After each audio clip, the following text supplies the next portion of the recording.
Pogacar, he's back. Well, he never left. But Pogacar versus Vingegaard, let's get into it.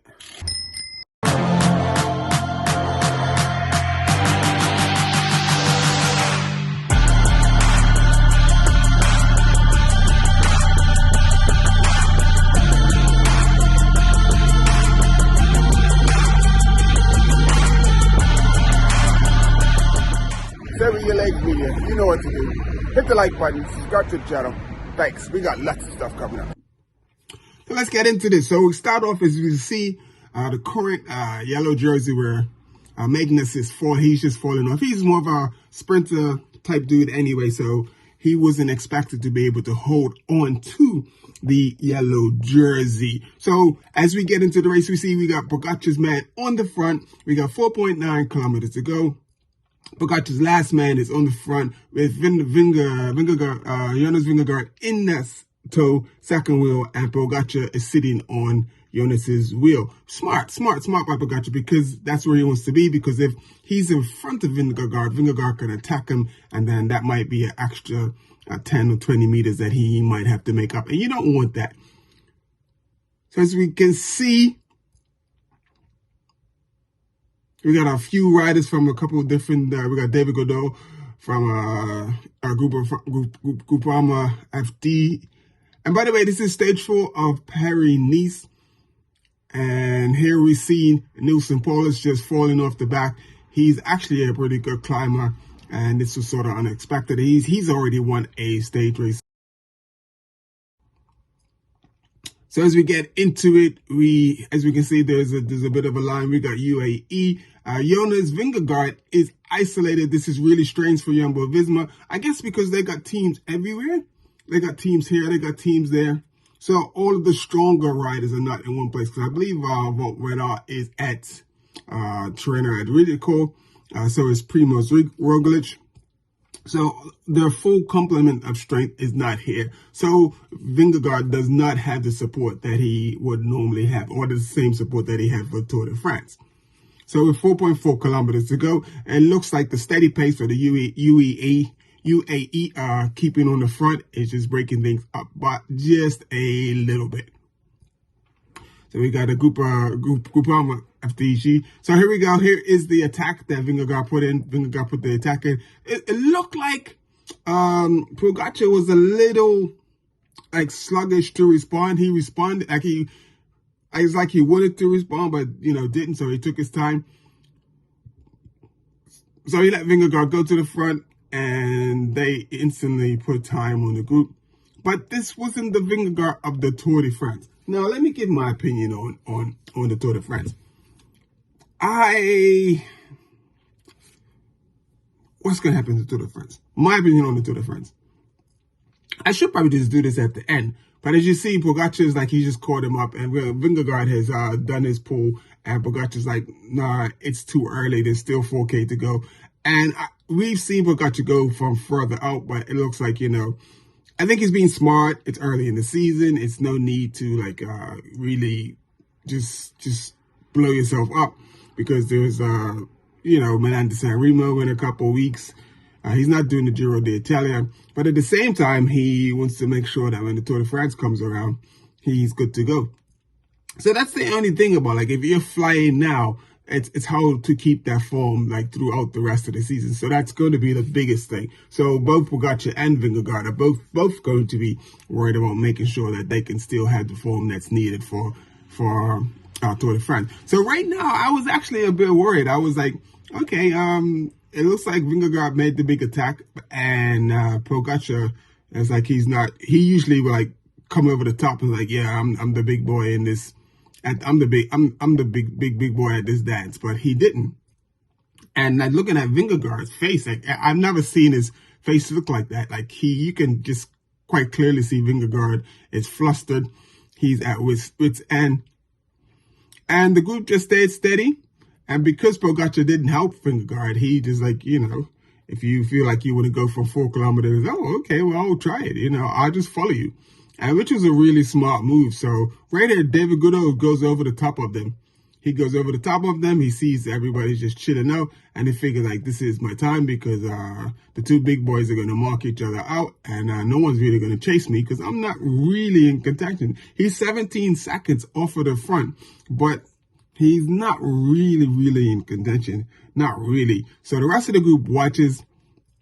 Pogacar just slips back behind Vingegaard, and he's like, just like, I'm not going to do, I'm not going to do all the work. I'm not going to pull everybody back. So there's no one really in the group that has any like real assistance. So the two strongest riders usually have one or two riders around them to assist, but they've both blown all of their riders off the back, so anybody that they need to help them out, like to ride tempo for them, is gone. So this is where like a Primož Roglic or Wout van Aert would have been able to go to the front for Jonas Vingegaard and just ride tempo. So here we can see Jonas Vingegaard. We see David Gaudu. He's stepping on the pedals and he's realizing no one's chasing. So he's thinking like, this is my chance to get the stage win. And if he gets enough time, because I believe he's 14 seconds behind, if he gets enough time, he can possibly even get the yellow jersey. So he's like, it's all enough, and he has nothing to lose at the minute. So he has 14 seconds, and I believe he's 17 seconds off of the lead. So he would need to finish by at least at least 17 seconds, 20 seconds to give him a nice bit of a cushion. So with 3 kilometers to go, David Gaudu is off for the front. And the group is not really chasing. So everyone who they expect to chase is not chasing. So back on the front is Tadej is back on the front with Vingegaard on his wheel. And he's just riding tempo. He's not really trying to chase back Gaudu at all. So as we can see, we got Ineos, FDJ, Accredited Arelico, and a few other teams in there. Bahrain is in there as well. So off the front, David Gaudu riding a good tempo, 2.8 kilometers to go. As we can see, the rider from Accredited Arelico coming to the front. Jonas Vingegaard is on his wheel, and we can't see where Tadej Pogacar is, but Tadej is not near the front. Tadej is doing this thing. This is like, he did it in the last stage race where he dropped back to the back of everybody. So we have Simon Yates' teammate going off the front, obviously just trying to tease people out. And what the whole point of him riding is that if riders start to chase and pick up the tempo, that means his teammate Sean Yates Sean Yates doesn't have to go, or Yates, I think it's Yates, doesn't have to go to the front, break the wind and do all the work. He can just sit in the group as someone picks the tempo up and chases them back. But no, that's not the case. So, but here we go. Big attack by Pogacar. Pogacar just like, okay, he sees that now there's 3 people going off, and instantly Vingegaard was pretty much on his wheel when he took off. But as you can see, the gap opens up quite quickly to Pogacar. And it was at about this point, I was like just really examining it. As that copter zooms out, you'll see. So here we can see that the gap is going to stay steady. It's, Vingegaard, it's not closing the gap to Pogacar. The gap is just staying the same. So it just seems like, at this point, it just feels like the power is really even. Like they're both putting out the same power, So Pogacar is not making any ground on Vingegaard. And we've seen in the past, whereas when he makes an attack, and if he's not making any ground on you, then he, waits for you. But he didn't do that this time. He kept the pedal to the metal. And I think his main target is he's going after Gaudu. And I think he's, in his mind, is like, I'm not going to wait for Vingegaard. But Vingegaard is putting in a big dig. He's out of the saddle, stumping the pedals. And he gets within like maybe two seconds of Pogacar. And at this point, you can see the body language on Vingegaard. He's all over the bike, all over the place, left to right, putting everything in it. You see the difference between Gaudu and Vingegaard and Pogacar. Pogacar looks way more relaxed. Look at Pogacar. Pogacar's got a slight little rock, but watch Vingegaard. Vingegaard is all over the bike. I mean, Vingegaard is riding. He's not just using his legs to pedal. He's using everything. And at this point, the gap goes out. The gap goes back out. And right now, Vingegaard is like, it's over. It's done. And as you can see, Vingegaard, it just shuts down for Vingegaard. And with 1.8 kilometers to go, Tadej catches on to David Gaudu. And when he catches on to Gaudu, he just continues to ride past. Godot picks it up. Is like, I got to stay here, and hats off to Godot for, being able to get on Pogacar's wheel. And they also have a tailwind going up the climb. So that's a pretty cool thing. That's a really good thing as well. So they're going up the climb. Here we go. Godot was on Pogacar's wheel. And as you can see, Pogacar's only concerned about Vingegaard. So he's checking back for Vingegaard, and he's not even in the picture anymore. So that just shows the form that Vingegaard is in. So Vingegaard won that last stage race, and he won it convincingly. I mean, he stomped on the pedals. But this is a totally different thing. So they got a slight little downhill. So Godot comes to the front, and he's taking a turn. And this is basically where Vingegaard just went backwards. So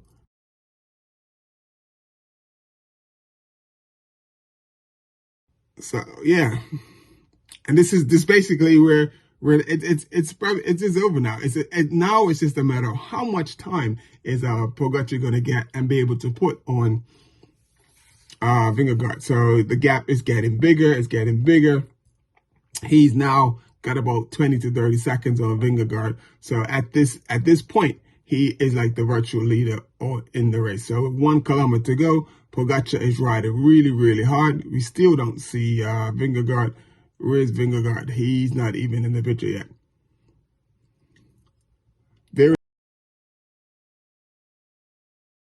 There is Vingegaard. He's coming through. My goodness. Almost 30 seconds later. Almost 250 meters behind. So here we have David Godot on the front with Groupama FDG. And here we have Vingegaard.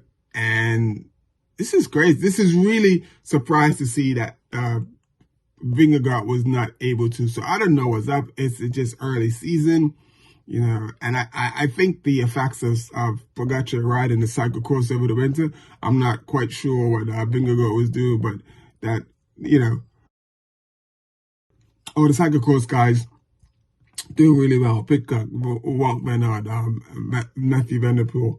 And these guys, they tend to do better in the classics. So in 2 weeks' time, we got Milan to San Remo, and we'll see what's up with that. So David Godot doing a really good job sticking on the wheel. And here we have Vingegaard, and he's got the one rider from Bahrain, and the rider from Bahrain is, so here we go. Pogacar just puts in a little bit of a dig.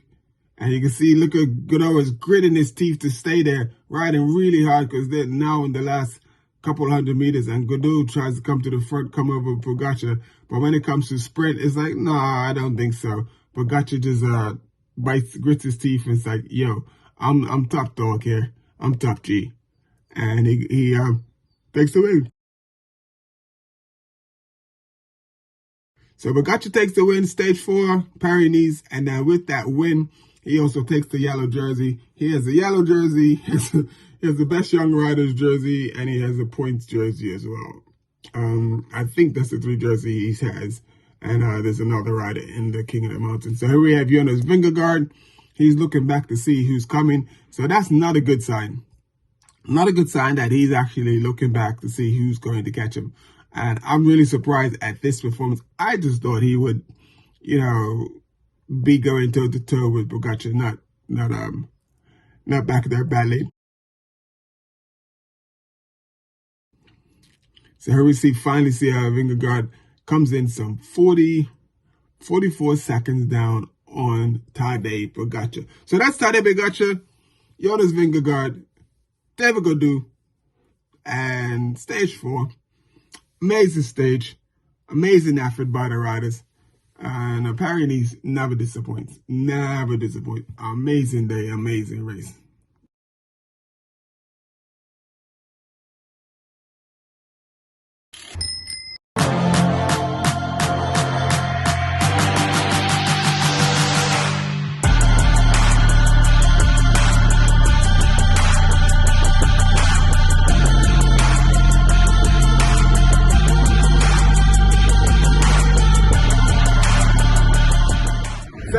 Media, you know what to do. Hit the like button, subscribe to the channel. Thanks. We got lots of stuff coming up.